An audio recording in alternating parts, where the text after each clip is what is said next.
proche. Hein. Oh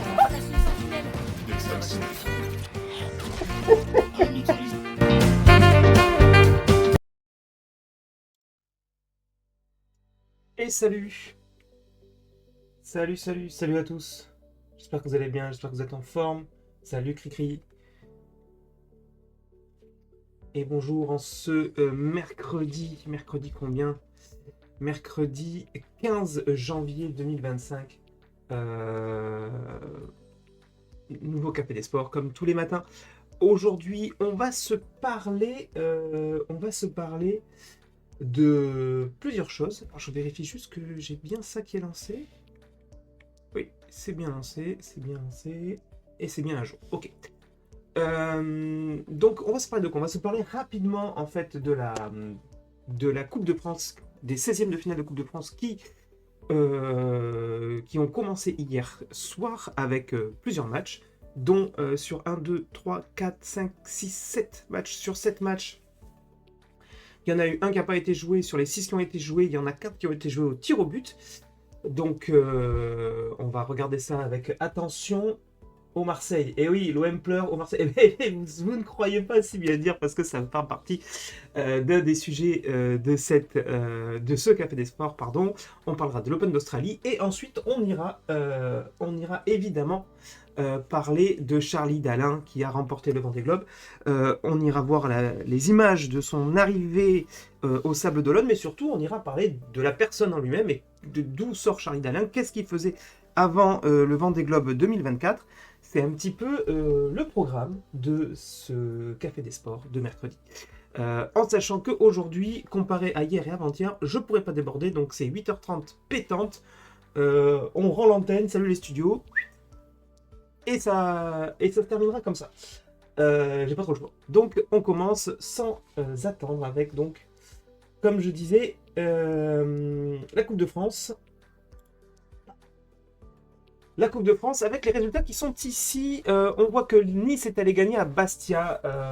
Bravo à eux. Nice qui est sur une belle série, que ce soit en championnat, alors pas en Coupe d'Europe, hein. C'est très compliqué pour la Coupe d'Europe avec Nice, mais en tout cas en championnat, ça va bien. Et en Coupe de France, ça va bien aussi. C'est jamais facile d'aller jouer en Corse, c'est jamais facile d'aller jouer un match à élimination directe en Corse. Donc bravo à eux. Le Mans, club de national, qui rencontrait Valenciennes, club de national aussi, et qui s'était imposé au tir au but. Guingamp qui a difficilement sorti Sochaux, pareil au tir au but, 9 tirs au but à 8, c'est allé assez loin dans la séance de tir au but. Guingamp qui a fini à 10 contre 11 en plus, donc bravo à eux. Reims, petite surprise, a pris disposition de Monaco. Pareil, un partout à la fin du temps additionnel et victoire des Rémois au tir au but. Comme je disais, hein, ça continue pour Monaco, les résultats qui vont pas dans le bon sens. Alors certes, c'est la Coupe de France, certes, c'est pas leur objectif premier, mais ça reste néanmoins une élimination et ça les maintient. Salut Gio, salut. Comment ça va? Et ça maintient Monaco dans cette espèce de spirale un petit peu nulle en fait, où il n'y a rien qui va, il n'y a rien qui tourne dans le bon sens. Voilà, séance de tir au but, c'est pas toi qui la gagne. Scénario du match, si je dis pas de bêtises, j'allais dire une bêtise, je pensais qu'ils se faisaient rejoindre au score, non, mais ils sont menés depuis la 45e et ils égalisent difficilement avec Salissou. Et puis derrière, la séance de tir au but où Monaco met un tir au but sur 5. Donc c'est pareil, ça montre un petit peu tout ce truc-là de manque de confiance et toutes ces choses-là. Div Cabourg, club de N3 qui avait eu la, entre guillemets, chance de ne tomber que sur le club du Puy en Velay. Donc c'était vraiment rencontre dans les divisions, on va dire, très éloignées. Et tant mieux pour eux, ils vont se retrouver en 8e de finale de Coupe de France. Et ça fera une belle aventure pour eux. Et donc, on en vient au dernier match de la soirée, Lille-Marseille. Tranquille et toi? Eh bien écoute, moi ça va très très bien. Toujours pareil, un petit peu difficile de se lever le matin, mais une fois passé la première demi-heure, ça va beaucoup mieux. Donc c'est cool. Donc Marseille-Lille, pardon, plutôt, pour être précis. Marseille qui n'avait pas fait de la Coupe de France un objectif, mais en filigrane, on pouvait un petit peu se dire que Marseille visait quand même cette Coupe de France, puisqu'ils veulent des titres. et que quand dans une saison tu ne joues que 2 compétitions, le championnat de France et la Coupe de France, et que tu sais que le championnat de France a 99,999% de chances d'être gagné par Paris, au final il ne reste plus que la Coupe de France, quoi. Bon, ils n'ont pas eu de bol, ils sont tombés sur Lille, ils n'étaient pas obligés de tomber sur Lille en 16e de finale, mais bon, c'est comme ça. Ils ont été menés au score par, je sais pas si c'est David qui marque. J'ai pris le match en cours de... C'est Haraldsson qui marque, non, je suis bête, je l'ai vu en plus depuis. Donc c'est Haraldsson qui marque en milieu de seconde mi-temps, et à la toute fin du temps additionnel, Luis Enrique est venu égaliser pour Marseille, le Vélodrome en fusion, Marseille est champion du monde, enfin, vous la connaissez, hein, l'histoire, hein, jamais dans la demi-mesure. Et malheureusement, par contre, Marseille se fait éliminer au tir au but. Bon, voilà, c'est comme ça arrive, 4 tirs au but à 3. Mais c'est pas ça qui est intéressant, c'est que nous allons avoir un nouvel épisode. Un nouvel épisode de qui? Je vous le donne en mille, un nouvel épisode de...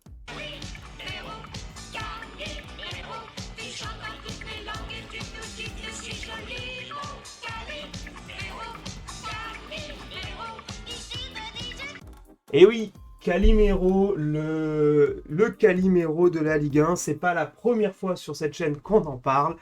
On va parler, évidemment, on va parler de qui, hein? Est-ce que vraiment c'est une surprise? Est-ce que vraiment, même si on n'a pas vu les images, est-ce qu'avec ces petits indices, on sait de qui on va parler? Bien sûr qu'on sait de qui on va parler, puisqu'on va parler de... C'est trop injuste, et oui, c'est trop injuste, on va parler... de Mehdi Benatia. Mehdi Benatia qui a la fâcheuse tendance à râler après chaque décision qui ne vont pas dans le sens de l'Olympique de Marseille. Comme il le dit, il défend les intérêts de son club. Bon, mais il défend peut-être un peu trop à mon goût. On va regarder. Un très bon match, on a fait un grand match, donc il y a de quoi être fier ce soir sur la prestation, sur le contenu, sur ce que les garçons ont montré. Malheureusement, on prend ce but un petit peu sur le cours du match. Je pense qu'on défend un petit peu naïvement et... Il dit sur le cours, c'est contre le cours du match, évidemment. Et on se fait prendre comme ça dans le dos et ça fait 1-0. On a, un peu comme on montre ces derniers matchs, beaucoup de courage, beaucoup d'envie, beaucoup d'abnégation. On a la chance de revenir dans le match avec un super but de Luis. Donc on pense, voilà, entre guillemets, avoir fait le plus dur. Après, malheureusement, en penalty, ça c'est des choses qui arrivent. On sait très bien que là c'est un peu la loterie, comme on dit. Mais évidemment, je ne suis pas là pour parler de ça. Là, il s'est passé un truc ce soir, je dois vous le dire. Vous me connaissez un petit peu, on a travaillé quand même ensemble. Donc vous savez que si je viens tout de suite, c'est pas pour rien. Mais j'ai un service à vous demander. Ça tombe bien que ce soit Bein qui passe le match ce soir. S'il vous plaît, retrouvez-moi les images sur l'incident. Parce que ce soir, ce que je viens de vivre là, c'est grave. On va revoir le carton rouge sorti. Regardez. Vous parlez au coup de sifflet final. En fait, on marque.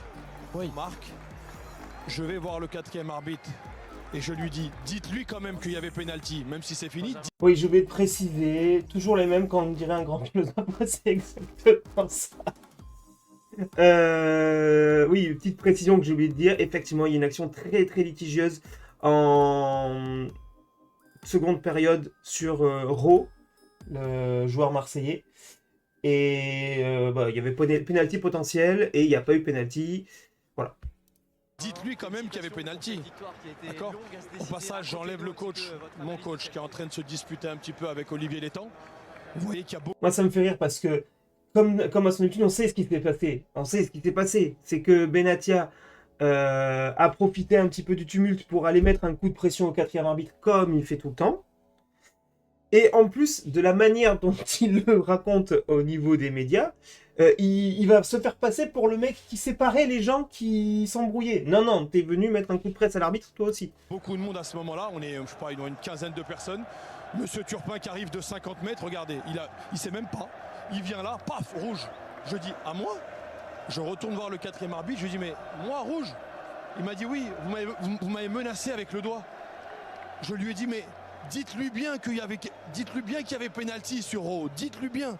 Il m'a dit, vous m'avez menacé avec le doigt. Là, je vous demande, donc là c'est un service, s'il vous plaît, trouvez-moi les images Il y a les spécialistes, on est, je pense, équipés aujourd'hui pour savoir ce que j'ai dit, pour voir ce que j'ai fait.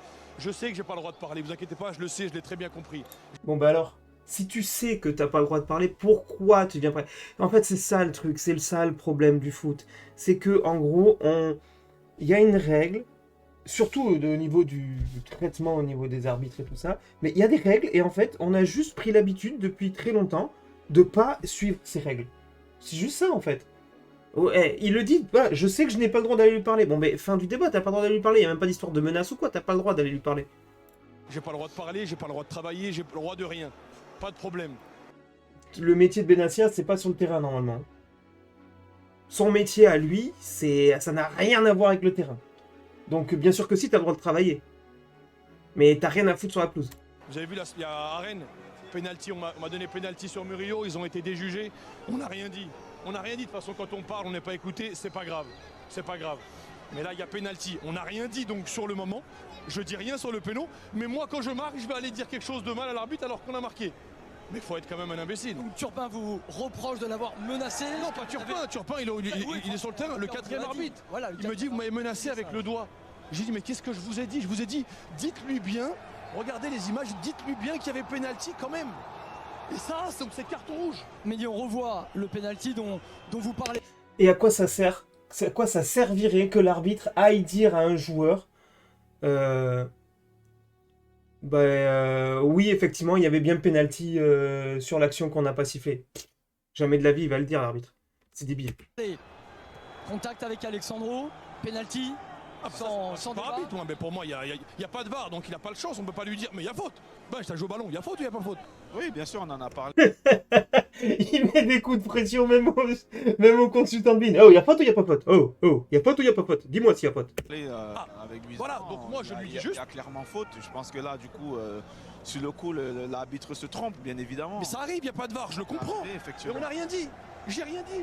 J'ai simplement dit à la fin, au but de Luis, dites-lui quand même maintenant que c'est. En tout cas, un truc qui est très très fort, et si Marseille... Oui, non mais voilà, t'as tout dit, Kiki, c'est exactement ça que j'allais dire.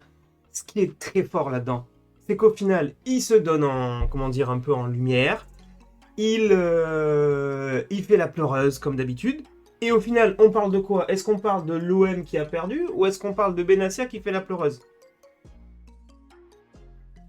Fini, qui avait penalty. Et là, il me dit, vous m'avez menacé avec le doigt. Donc menacé, toujours pareil. Moi, je parle sulfureux, c'est ça les mots qui. Pas le droit de parler, menacé, machin. C'est pas possible. Pourquoi j'ai pas le droit de parler? Pourquoi il y a 25 personnes autour et moi, quand je parle, il fait 50 mètres, monsieur Turpin, il me met le rouge.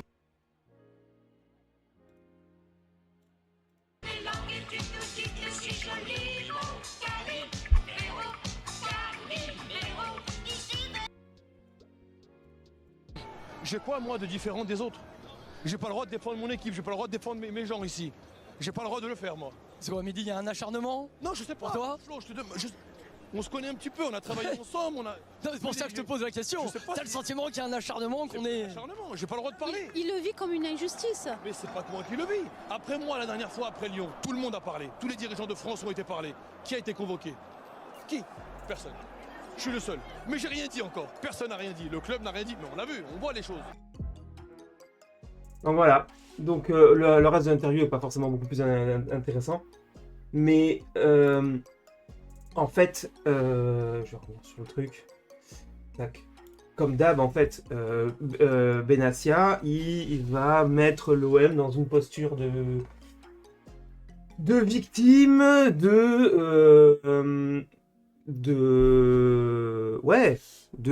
victime de c'est pas notre faute si on perd, le monde entier du foot est contre l'Olympique de Marseille. Moi, ça me saoule ce genre d'attitude-là. Ça me saoule parce qu'en plus, le pire, c'est que ça marche. Le pire, c'est que ça fonctionne et ça altère les décisions des arbitres. Pour rappel, hein, le coup de pression qu'il avait foutu à... Je sais plus quel coach, à quel arbitre c'était. Benassia, OMOL. Le gros coup de gueule de Benassia après... non, ça c'est justement ce qu'on vient de voir. Sur l'arbitre, oui, mais c'était qui l'arbitre?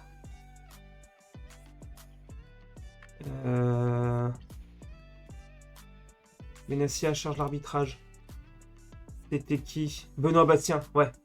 Benoît Bastien sur une action insupportable. Ouais, non, mais c'est un enfer.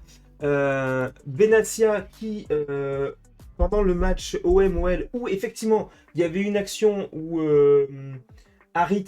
Mais non, c'était... Si, c'est ça, OM-OL. Mais non, c'était contre le PSG. C'était pas OM-OL. Ah, il y en a eu plusieurs, en fait. Bref, qu'importe. Je me souviens plus. Il met un coup de pression à l'arbitre par rapport à une action litigieuse où Harit prend un rouge très très tôt dans le match. C'était contre Paris, c'était pas contre le PSG. Où il prend un rouge très très tôt dans le match parce que il fait une action vraiment particulière. Et donc du coup, à la mi-temps, il vient lui mettre un coup de pression en lui disant respectez l'Olympique de Marseille, on n'est pas arbitré comme les autres, ça fait le tour des réseaux, et puis même l'arbitre, il se prend un coup de pression de Benatia, parce qu'après, on dit ce qu'on veut, mais quand tu le vois arriver sur toi, lui, et qu'il te gueule dessus, t'as vu juste au commentateur de BeIN, il lui a fait « Oh, il y a faute, il n'y a pas faute ?» L'autre, il a fait « Oui, il y a faute. » Voilà. Quand il met des coups de pression, ça, pour le coup, il sait le faire, et puis ça va le faire aussi quand il était joueur. Et du coup, quelques mois plus tard, même type d'action sur la tronche à Donnarumma, avec, je sais plus quel, c'est un Lillois, non c'est un Monégasque qui vient mettre les crampons sur la tronche de Donnarumma. Benoît Bastien, qu'est-ce qu'il dit? Jouer, il n'y a rien, il n'y a pas faute. Alors qu'il y avait clairement carton rouge. Et en fait, tout ce truc-là découle, même si ça n'a pas été dit officiellement, mais c'est le même arbitre, c'est le même type d'action, oui, c'est un peu le même genre d'action. Et la première fois, il met carton rouge et il prend un coup de pression par un des dirigeants du club. Et un mois plus tard, ce même type d'action, tu vas me dire qu'il met pas carton rouge et que ça sort de nulle part? Ah non. C'est que en fait, ça altère son jugement, ça altère la manière dont il a d'arbitrer. Bref. Donc Benatia, la pleureuse, quoi, comme d'habitude. On se fera quand même, je sais pas, peut-être en fin de saison, on se fera un classement des pleureuses. Pour l'instant, on en a deux. On a le coach de Vannes, que c'est jamais sa faute si son club perd. Et on a Benatia. Pour l'instant, on a ces deux-là. On va en trouver d'autres, mais on a ces deux-là. Donc voilà, on termine rapido avec la Coupe de France, j'en ai parlé assez, avec pas mal de matchs ce soir, notamment le Bourgoin qui reçoit Lyon, dans un match vraiment des extrêmes avec 5 divisions d'écart, QRM qui reçoit Angers, Thaon, pareil, de N3 qui reçoit Strasbourg, Saint-Brieuc qui reçoit Annecy, Toulouse, Laval, 3 Rennes, Brest, Nantes, Cannes, Lorient et Esplé, Paris Saint-Germain pour un match de gala pour cette équipe aussi de N3. Il y a beaucoup de rencontres entre des clubs de N3 et des clubs de Ligue 1. On verra si un des petits poussés arrive à faire le fameux exploit, la fameuse épopée que tous les gens attendent chaque année en Coupe de France. Est-ce qu'il y a un club de Ligue 1 qui va se faire accrocher par un tout petit? On verra ça ce soir, en tout cas. Allez, on tourne et on va se parler, hop, Jack, de tennis, de l'Open d'Australie. Et on va se faire un point sur les résultats. Je vais peut-être le faire comme ça sera plus simple. Du second tour, du premier tour, pardon, les derniers résultats du premier tour. Qu'est-ce qui nous manquait comme résultat? Manarino qui s'est fait sortir par Khachanov, sans grande surprise, ça on en avait parlé. Mon fils contre Mpetshi, on en a parlé hier. Rinderknecht qui a fait bonne figure face à Tiafoe. Et bravo à lui. Bravo à lui, mais bon, la marche était un petit peu trop haute. Je pense que Rinderknecht, son plafond de verre, il est là. C'est-à-dire que jusqu'à, on va dire, top 40, top 30, il est capable d'accrocher des tennismen. On va dire qu'à partir du top 20, ça devient un petit peu compliqué pour lui, même si, encore une fois, il n'aura pas démérité face à Tiafoe. Mais c'était trop dur pour lui. Ah mais oui, mais je sais de quoi je voulais parler. Je voulais parler de Coco Moutet qui nous a fait du spectacle. Qui nous a fait du spectacle et qui nous a fait du Corentin Moutet. J'en avais parlé lundi quand on avait présenté les premiers tours. J'avais dit que Moutet, qui jouait contre Popirine, qui est un Australien à domicile en Australie, c'est peut-être la meilleure chose qui pouvait arriver à Corentin, puisque il n'est jamais aussi bon que quand il est dans l'adversité, quand il est contre le public, quand limite en fait on a l'impression que plus il se fait huer, plus il est fort. C'est une dinguerie, mais c'est un des rares joueurs que je connaisse qui se sentent mieux quand il y a la pression populaire autour de lui. Et il l'a encore montré Est-ce qu'il y a un rapido résumé ou pas? Et bon, mais du coup, on va pas le voir. Ambiance hostile, bon, c'est pas grave, c'est pas grave, c'est pas grave. En fait, il a commencé à se faire huer aussi parce que il a fait un service à la cuillère, alors que Popirine, ça se voyait qu'il n'était pas à 100% de sa forme, donc il l'a forcé à monter au filet. En plus de service à la cuillère, il l'a pas rentré en plus. Et bon, ça n'a pas plu au public australien. Mais c'est pas grave, il est comme ça et il aime bien jouer contre le public, ça ne le touche pas. Il avait gagné un tournoi, je sais plus où, en Amérique du Sud, où il avait joué un local en finale et pareil, il s'était fait huer par le public, mais il en avait rien à faire et il est comme ça.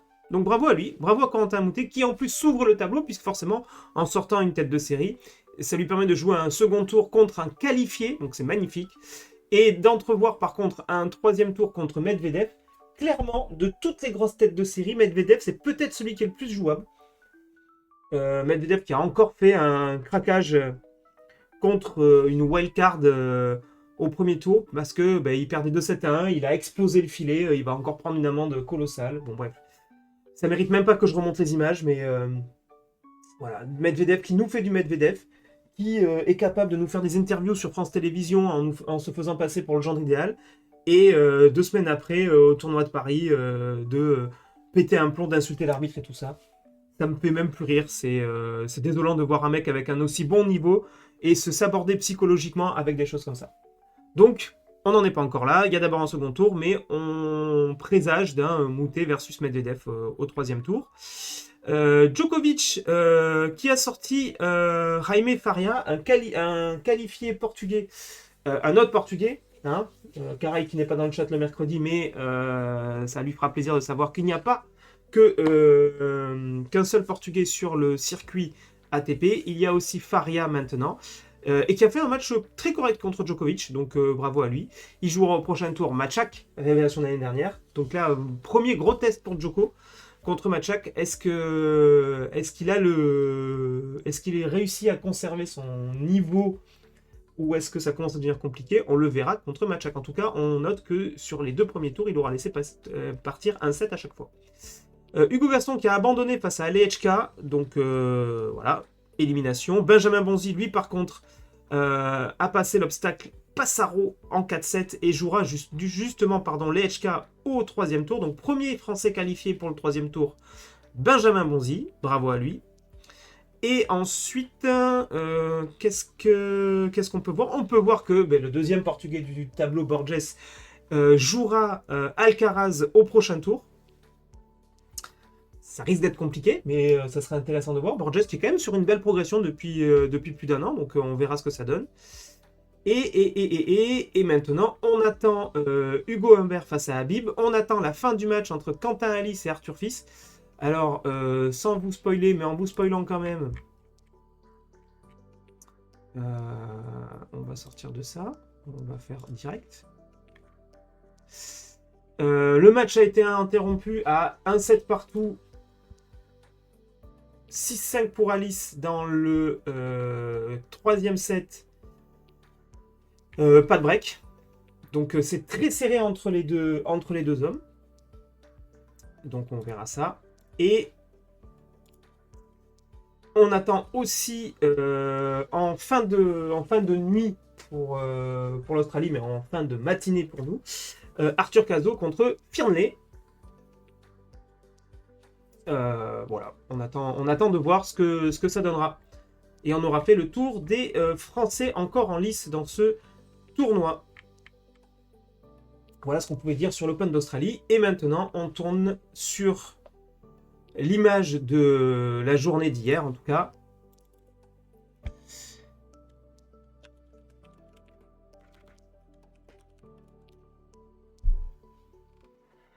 Je vais vous mettre ça tout de suite. On va le faire là. Je pense que comme ça, c'est pas mal. Tac, tac. Ah mince, il y a de la pub. J'aurais pu vous épargner la pub. Une fois digérée l'émotion de la sortie du chenal devant 400 000 personnes et un départ sans vent, Charlie Dalin. Ah ouais, mène non, la non, flotte non, mais et attends, non, non, non, non, non. Moi, je veux juste son arrivée.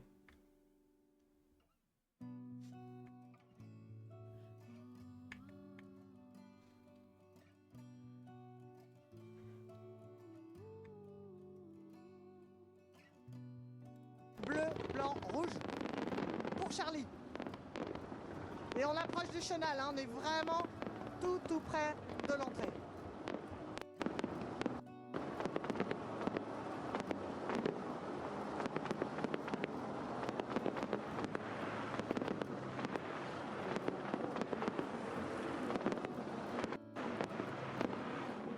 Et voilà.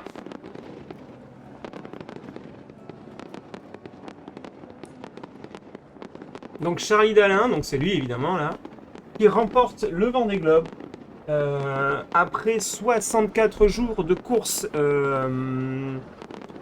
très serré puisque Johan Richomme était pas loin derrière lui.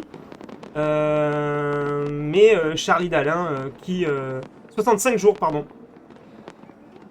Attends, non, c'est ça, 64 jours, 19h, 22 minutes.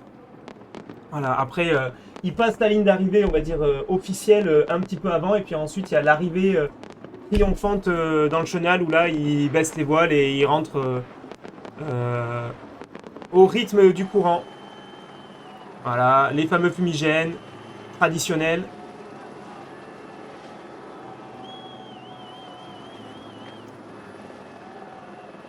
Donc je vais baisser un petit peu pour qu'on puisse m'entendre. Charlie Dalin, donc, qui remporte donc le Vendée Globe. Record battu, c'est écrit en gros. Record battu de 9 jours, 8 heures, 12 minutes, 57 secondes. C'est fou quand même, hein, de se dire que en 4 ans, on a réussi à encore améliorer les bateaux pour gratter presque 10 jours sur le précédent record d'Armel Lecléache.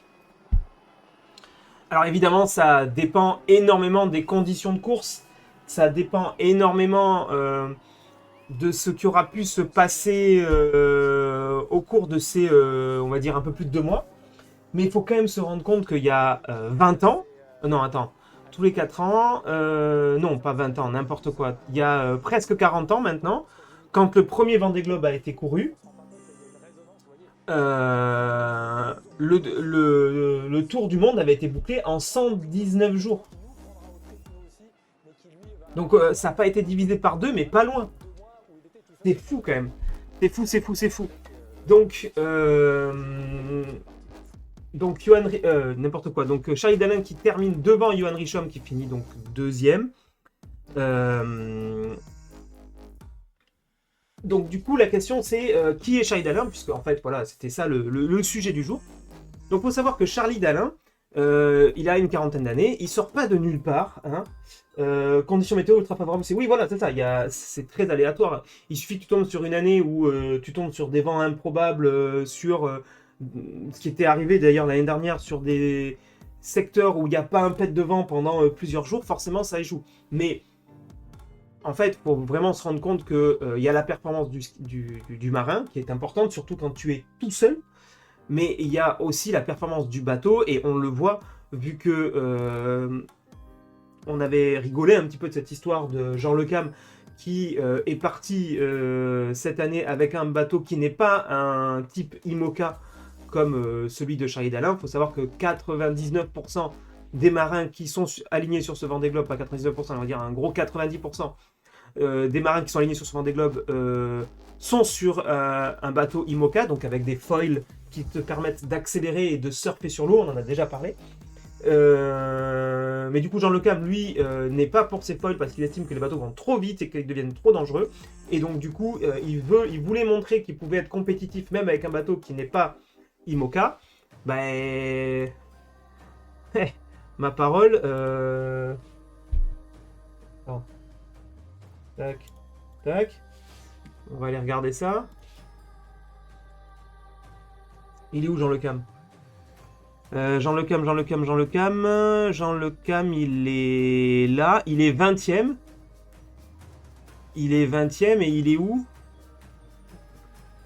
Il doit être par là, quoi. Paf, oh, ouais, je suis un génie. Il a même pas passé l'équateur, quoi. Donc, la performance technique du bateau joue quand même sur le temps final, et j'ai envie de dire encore eux, parce que c'est pour ça aussi que les constructeurs et les ingénieurs se battent aussi, et c'est pour ça aussi que le Vendée Globe c'est tous les 4 ans, pour vraiment qu'il y ait des progrès là-dessus. Donc Charlie Dalin, il a commencé par faire des compétitions en duo dans les années 2010, ce genre de choses-là. Il a commencé à se faire la main là-dessus, et puis il est arrivé sur le circuit, ce qu'ils appellent le circuit IMOCA. Donc, il faut savoir que il y a vraiment, c'est un petit peu comme les 24 heures du Mans, c'est-à-dire que quand on parle des 24 heures du Mans, on a l'impression qu'on parle d'une compétition vraiment isolée, mais ça s'implique dans un espèce de championnat général et global qui se déroule chaque année. C'est pareil hein, pour le Vendée Globe, en fait, il y a tout au long de l'année un championnat IMOCA où il y a des courses, alors moins longues que le Vendée Globe, mais il y a des courses en solitaire, un petit peu sur le même principe, un petit peu tout autour du globe. Et d'ailleurs, pour participer au Vendée Globe, il faut que dans les années précédant le Vendée Globe, tu aies participé à certaines compétitions pour pouvoir, entre guillemets, valider ta participation au Vendée Globe. Ce qui a d'ailleurs rendu la participation compliquée pour Charlie Dalin à ce Vendée Globe-là, puisqu'il a eu une grosse maladie en 2023, qui clairement l'a empêché de participer à toute compétition.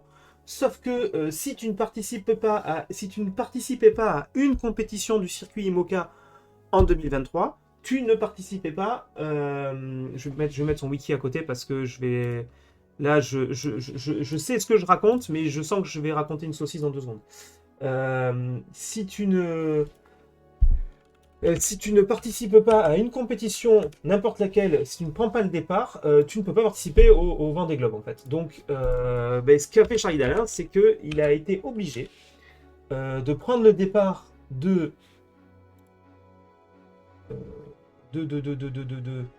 quelle course? De la Transat Jacques Vabre en 2023 et d'abandonner 200 mètres après la ligne de départ. Juste pour pouvoir participer au Vendée Globe 2024, mais c'était déjà comment dire, un défi pour lui de monter sur le bateau et de prendre le départ de cette course alors qu'il était très malade en 2023. Donc bon, il s'est un petit peu arrangé avec les règles. Hein, voilà, la règle c'est pour prendre le départ, il a pris le départ, juste il a abandonné juste après. Donc voilà, et au final, cet effort-là aura été payant, puisque il aura passé un Vendée Globe quand même, alors pas parfait, hein, parce qu'il aura eu des galères. Il faut savoir qu'il avait énormément d'avance, on va dire, à la mi-course, et il s'est fait rattraper par Johan Richomme, et il s'est fait dépasser par Johan Richomme. Johan Richomme est passé au Cap Horn en premier, même si ça se jouait à quelques minutes à ce moment-là. Et par contre, sur la remontée de l'Atlantique vers la France et vers les Sables d'Olonne, Charlie Dalin aura quand même repris le large. Donc, bravo à lui. Il faut savoir que c'est aussi une revanche pour lui-même, parce qu'il y a 4 ans, en 2021, c'est aussi Charlie Dalin qui arrive en premier au Sables d'Olonne, sauf que Yannick Bestaven est arrivé quelques heures après Charlie Dalin, et Yannick Bestaven, en fait, avait secouru un skipper pendant le Vendée Globe, et du coup, il avait un bonus de... Enfin, pas un bonus, mais en gros, tu te dois, d'ailleurs, quand tu es marin, faut savoir hein, qu'ils sont à l'autre bout du monde, ils sont sur des points perdus sur la carte où personne ne peut aller quasiment. Et bien évidemment que quand il y a un marin, quel qu'il soit, qui est en difficulté, qui est en perdition, qui a une avarie, qui est blessé, c'est la normalité que de devoir arrêter pour porter main forte à un marin dans le besoin. Ce qu'avait fait Yannick Bestaven en 2021, et du coup, le temps où il s'était arrêté avait été déduit de son chrono global. Et donc, du coup, il y avait 10 heures à déduire sur le temps de Yannick Bestaven. Et Bestaven était arrivé, je crois, 7 ou 8 heures après Charlie Dalin. Donc, c'était Yannick Bestaven qui avait gagné ce Vendée Globe, même s'il était arrivé physiquement deuxième. Donc, ça avait été un petit peu compliqué à vivre pour Charlie Dalin, parce que, comme il l'expliquait, jusqu'à quelques heures avant l'arrivée, dans sa tête, il gagne le Vendée Globe, en fait. C'est juste qu'à un moment donné, il y a un moment donné où il y a un élément qui lui rappelle qu'en fait, Bestaven a ces fameuses 10 heures de défalquer. Il l'a pas, enfin, ils le savent d'entrée, hein, quand ils se portent secours à quelqu'un et qu'après ils reprennent la course. Tout de suite, il y a les commissaires de course comment dire, qui communiquent à tout le monde en expliquant que tel ou tel marin aura 10 heures de moins sur son temps final, ce genre de choses. Donc il le savait, juste il avait oublié, et parce que ça s'était passé plusieurs jours avant. Et c'est vraiment sur la ligne d'arrivée que Charlie Dalin s'était rendu compte qu'en fait il ne gagnait pas le Vendée Globe parce que Bestaven était pas loin derrière. Donc c'est quand même dur, quoi. Hein. C'est quand même très très dur, surtout qu'on se parle pas d'une course, on se parle pas d'un 100 mètres, quoi. On se parle d'un investissement sur 4 ans, on se parle d'un investissement financier, on se parle c'est une épreuve qui commence bien avant le départ de la course. C'est-à-dire que prendre le départ du Vendée Globe, c'est déjà une victoire pour beaucoup. Parce qu'il faut avoir trouvé les sponsors, parce qu'il faut avoir le bateau, parce qu'il faut que le bateau fonctionne bien, parce qu'il faut que tu aies ta place, hein, on l'a vu, voilà, il faut gagner des courses, il faut participer à des courses. C'est beaucoup de choses, c'est beaucoup de choses à gérer. Et j'ai souvenir, même si j'ai pas toute l'histoire, et je sais qu'il y avait une polémique parce que c'était pas très très net, mais il y avait une femme qui voulait participer au Vendée Globe, je sais plus si c'était celui-ci ou celui d'il y a 4 ans, et qui n'avait pas pu participer, et maintenant beaucoup partent avec des bateaux déjà construits. Oui, bien sûr, ils partent avec des bateaux déjà construits, mais il faut l'acheter le bateau, ou il faut te le faire prêter, enfin c'est quand même une baston, quoi. Donc il y avait une femme qui, je crois, accouchait ou allait accoucher et qui savait en fait que sur une année, elle n'allait pas pouvoir prendre le départ d'aucune course. Et du coup, selon le règlement du Vendée Globe, forcément, si tu participes à aucune course l'année précédente, le Vendée Globe, tu ne peux pas participer au Vendée Globe. Et du coup, comme elle savait que ça allait être la période où elle allait être enceinte et accoucher, c'était pas possible pour elle. Et bref, il y avait eu pas mal d'histoires là-dessus. Mais tout ça pour dire que c'est une victoire de démarrer sur le Vendée Globe. C'est déjà une victoire. Et ensuite, tu as la course avec tous les aléas qui peuvent se passer, avec les avaries qui peuvent avoir lieu. Faut pas oublier que c'est Sébastien Simon. Ah, j'ai plus les noms. Attends, je vais voir parce qu'il doit être pas loin. Ouais, c'est ça, Sébastien Simon. Il est dans la course, hein, jusqu'aux 3/4 de la course, et il a une avarie qui fait que il va se faire dépasser par Charlie Dalin et par Johan Richomme. Mais Sébastien Simon était dans la course pour gagner le Vendée Globe, juste il a eu une avarie. Il a un foil qui a pété, et donc du coup, il expliquait qu'il allait pouvoir rejoindre les Sables d'Olonne, juste c'était forcé que selon comment le vent soufflait, il y allait avoir des moments où ça n'allait pas l'impacter, et des moments où ça allait l'impacter très négativement. Donc voilà, Sébastien Simon, voilà, il lui arrive un truc, ça aurait pu arriver à Charlie Dalin, ça aurait pu arriver à n'importe qui. Oula. Clarisse Kremer a annoncé avoir retrouvé un bateau, une équipe et un sponsor pour le Vendée Globe 2024. La Française avait été lâchée par son sponsor Banque... C'est ça, c'est exactement ça. Merci Cricri. La Française avait été lâchée par son sponsor Banque Populaire en raison de sa grossesse. Une revanche pour la navigatrice qui avait plongé le monde de la voile dans l'embarras. 19 avril 2023. Ouais, voilà, c'est ça. Je me souviens bien qu'il y avait une histoire comme ça. Et donc, du coup, là, c'est encore pire. C'est même pas une histoire de règlement. Je pensais que c'était par rapport au règlement. Pas du tout. C'est une histoire de sponsor. C'est la Banque Populaire estimait que comme elle était enceinte, elle ne pourrait pas participer au Vendée Globe, ou elle n'aurait pas le niveau pour participer au Vendée Globe en 2024. Clarisse Kremer est sur le Vendée Globe. Clarisse Kremer, elle est combienième? Elle est 12e actuellement, donc elle fait plus que bonne figure. Voilà. Donc, ça dénote extrêmement bien tout ce que je disais. C'est comme si le sponsor de Charlie Dalin, c'est Massif, si je ne dis pas de bêtises, parce qu'il a été malade en 2023, dit écoute, nous on prend pas le risque, on se retire. Voilà. Il y a un moment donné aussi, c'est des VRP, hein. Enfin c'est même pas des VRP, c'est des commerciaux, auprès des banques, hein, parce que il faut que les banques le fassent confiance. Et attention, ça peut se comprendre parce que là on met Banque Populaire, Massif, on met les sponsors là, on fait oh là là, c'est des gros méchants et tout ça. Attention, faut pas oublier que c'est des millions d'euros qui sont mis en place pour que le bateau puisse démarrer, pour que le bateau soit bien équipé.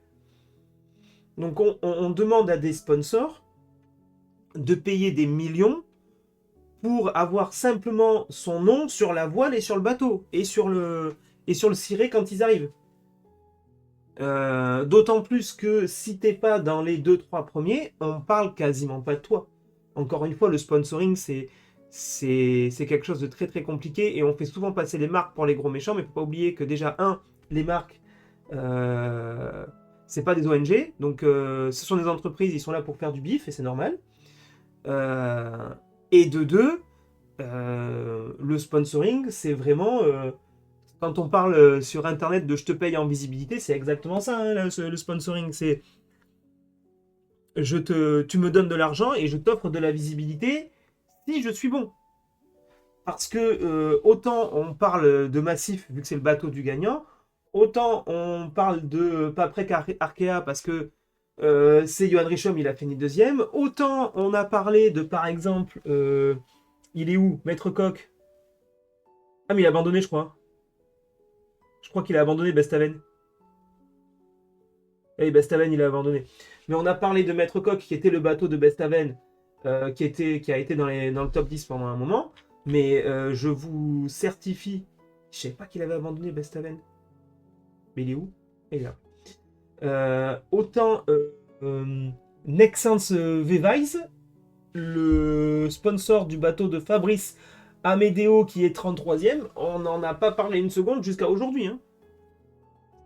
Donc on demande à des gens de mettre énormément d'oseille pour pas grand chose au final. Donc faut pas oublier ça. Et voilà, toutes ces choses-là, convaincre des marques de sponsoriser un bateau pour le Vendée Globe, c'est beaucoup d'argent, c'est très dur. Et c'est aussi les marins qui font ça. Donc ils doivent à la fois être sur la mer et connaître les vents, connaître les cartographies, connaître tout ça sur le bout des doigts. Et en parallèle de ça, on leur demande de faire quelque chose qui est à l'opposé total de ce qu'ils aiment faire, quoi. Donc, voilà. Bravo à Charlie Dalin, qui donc passe pour la deuxième fois la ligne d'arrivée en premier, mais pour la première fois est déclaré vainqueur de ce Vendée Globe. Et je voulais essayer, mais alors là, attention, c'est en freestyle total, donc je ne sais pas. Je ne sais pas ce que ça va donner, mais je sais que... Ah, bon, bah, Johan Richomme a fini. Il est content. Il est content, Johan Richomme.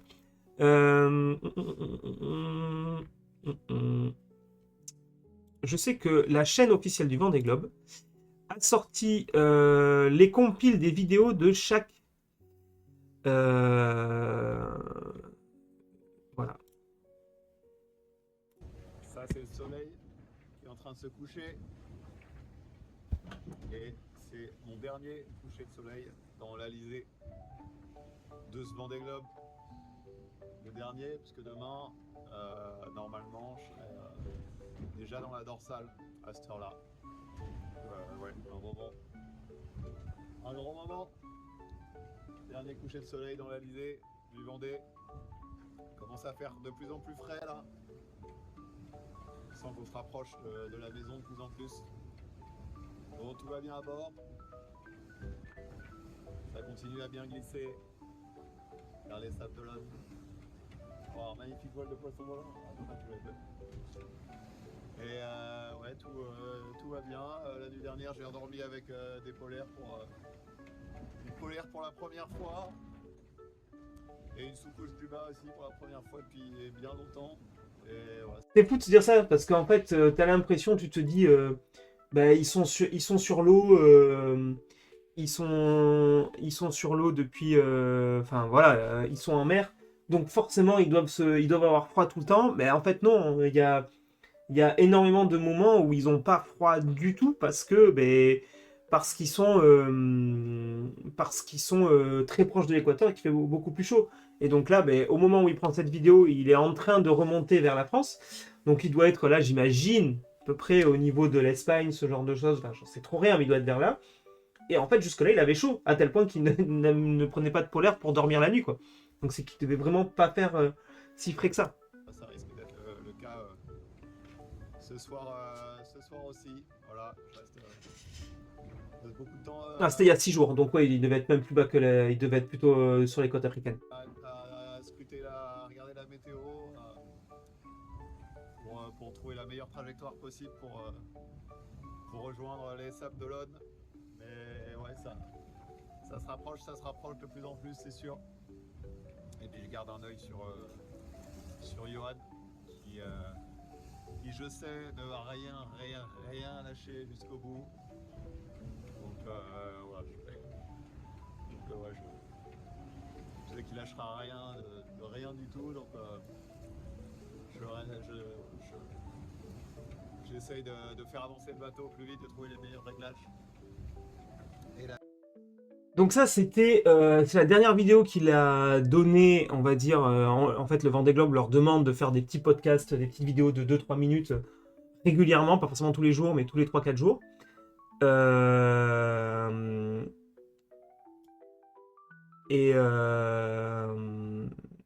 Et donc voilà, il y a des choses qui sont un petit peu marrantes. Bah, par exemple, voilà, pour Noël, forcément, Noël, tu le passes sur le bateau. Il a fait son Noël depuis le bateau. Joyeux Noël à tous. Je vous souhaite tous un joyeux Noël à vous et vos proches. Derrière moi et que du coup j'ai complètement saccagé la vidéo, c'est pas du tout regardable.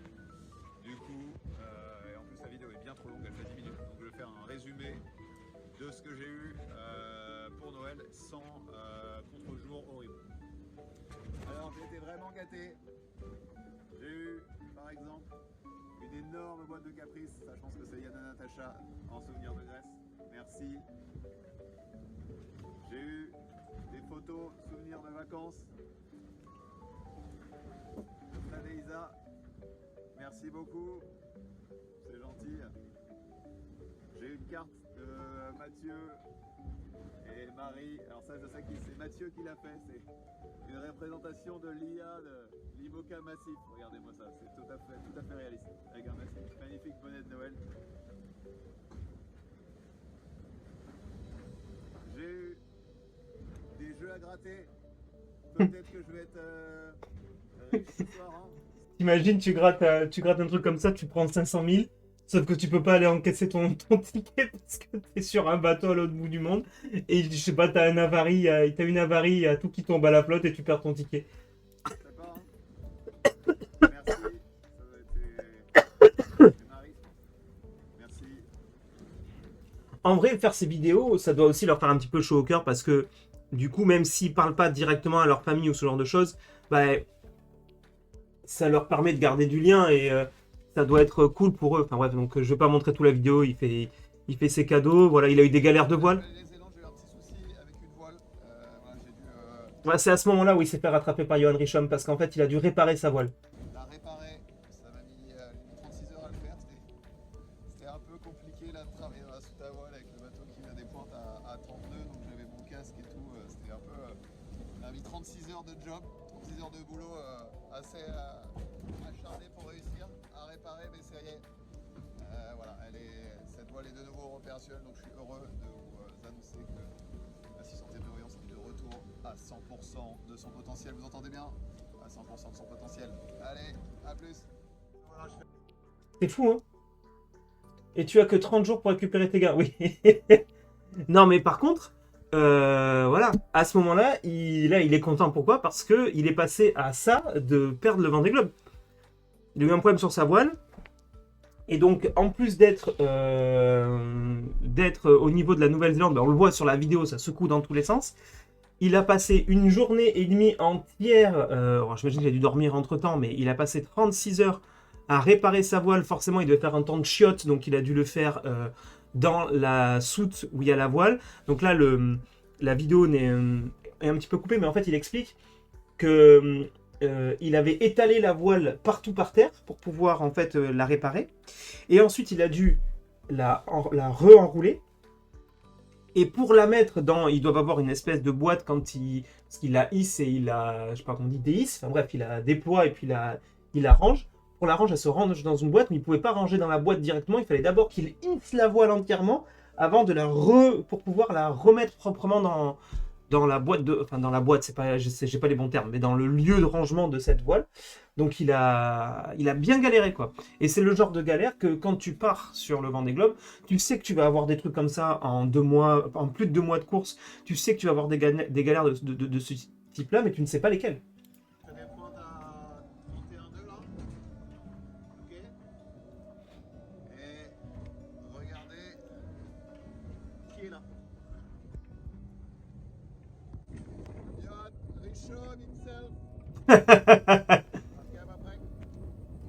Voilà. Ça doit être fou. Tu pars, t'es tout seul pendant... là, ils étaient à mi-course, donc pendant 30-35 jours. Et en vrai, je sais pas si t'es content de le voir. Parce que t'étais devant, t'as eu des galères de voile, donc forcément tu sais que t'as ralenti. Et du coup, le mec qui est derrière toi t'a rattrapé. Est-ce que t'es content de voir une forme humaine ou est-ce que t'es dégoûté de le voir? Je ne sais pas. En tout cas, il prend ça avec second degré. Et donc, du coup, t'es à l'autre bout de la carte, dans des points perdus au milieu de l'océan. Et, ah bah t'as, j'ai mon poteau qui est en face, là.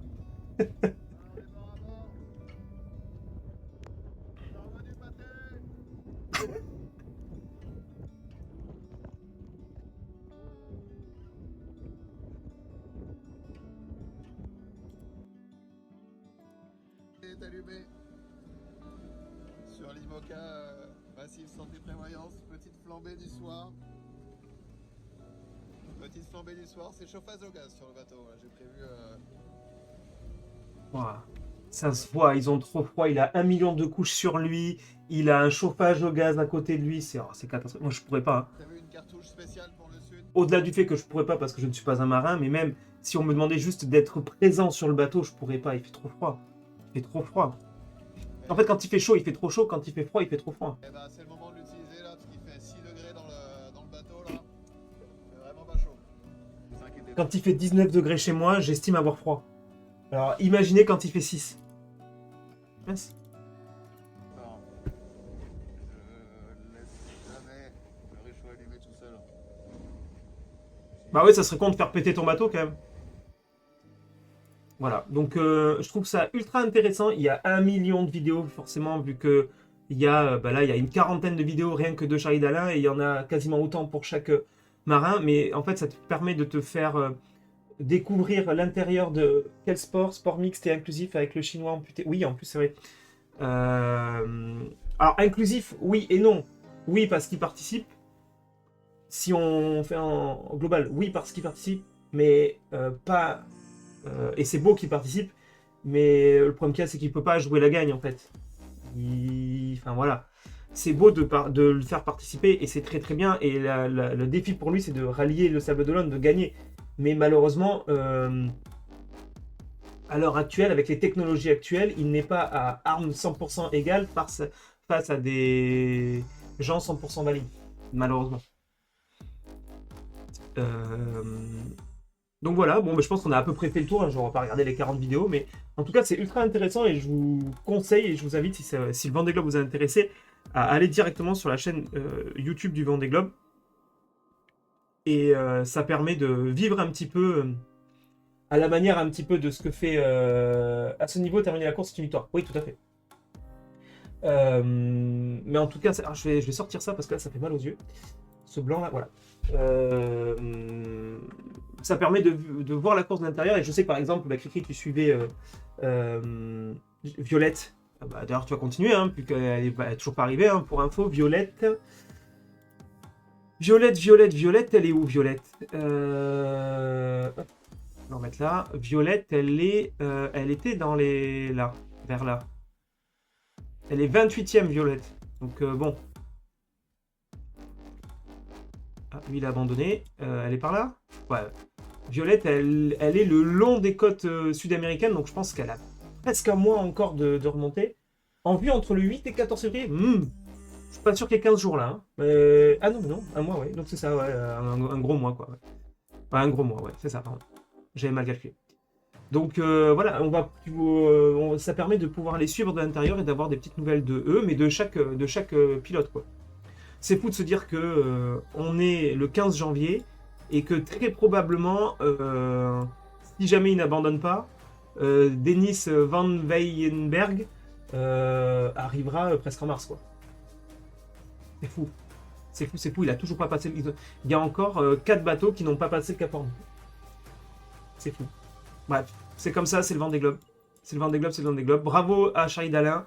Bravo à Johan Richomme. Bravo aussi à Sébastien Simon de ne pas avoir, entre guillemets, abandonné, parce que tu peux être dégoûté quand tu es sur un super rythme, que tout se passe bien et que tu as ton bateau qui casse et que tu C'est horrible parce que c'est même pas une fin de course, genre ton bateau il peut plus avancer, ton bateau il avance toujours, mais tu sais que tu vas perdre parce que tu vas aller au ralenti.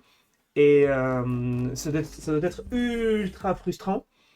Et il aura rien lâché et il va finir troisième. Il va finir troisième et troisième très loin devant le reste de la flotte, quoi. Le quatrième, Jérémy Bayou, est à plusieurs jours, quoi. Plusieurs jours. Ça sera tout pour aujourd'hui. J'ai dépassé un peu le 8h30, c'est une catastrophe. Il est 8h33. Ça y est, je suis officiellement en retard de 3 minutes. Je vous laisse là-dessus. Je vous souhaite à tous et à toutes une très belle journée. Et je vous dis à demain pour un nouveau Café des Sports. En espérant que la température ici se réchauffe parce qu'il y en a marre d'avoir froid. Moi je le dis, voilà, je milite. Il y en a marre du froid, c'est officiel. Donc voilà, peut-être ce soir ou pas, je sais pas, ça dépend, comme d'habitude, le soir ça dépend des humeurs et du temps. Moins de 7, quelle horreur. Mais si c'est pas ce soir, ce sera à demain. Salut à tous, bonne journée. Salut.